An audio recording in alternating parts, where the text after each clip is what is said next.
बहुत समय पहले हिरण्यकश्यप नाम के राक्षस ने ब्रह्मा देव की तपस्या करके अमर होने का वरदान मांगा।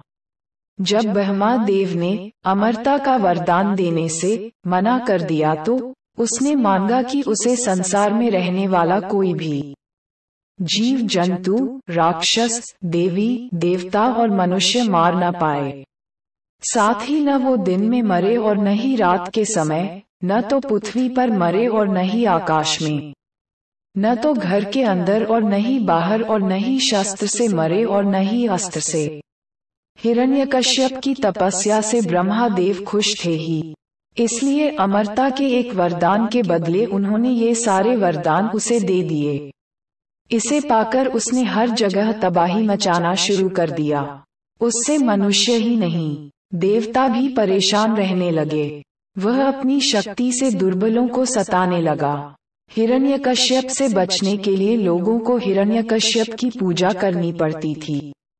भगवान की जगह जो भी हिरण्यकश्यप की पूजा करता वह उसे छाड़ देता, और जो उसे भगवान मानने से मना करता उसे मरवा देता या अन्य सजा देता। समय के साथ राक्षस हिरण्यकश्यप का आतंक बढ़ता गया। कुछ वक्त बीतने पर हिरण्यकश्यप के घर विष्णु भगवान के परम भक्त प्रहलाद का जन्म हुआ।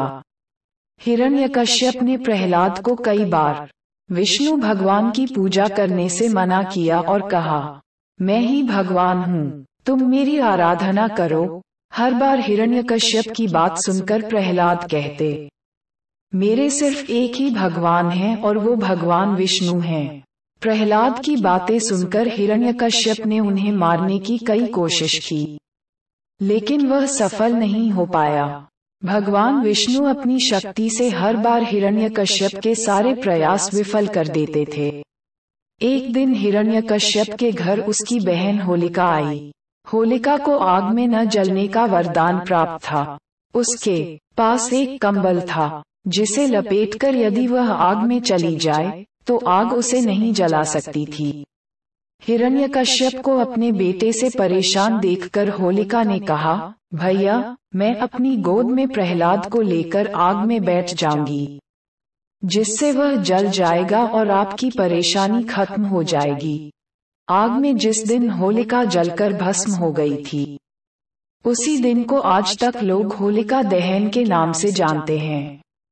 इसे बुराई पर अच्छाई की जीत के रूप में देखते हुए खुशी में होलिका दहन के अगले दिन रंगों से होली खेली जाती है। कहानी से सीख, बुराई कितनी भी ताकतवर हो, एक दिन जीत अच्छाई की ही होती है। इसी वजह से हमेशा बुराई का मार्ग छोड़कर अच्छाई का मार्ग अपनाना चाहिए।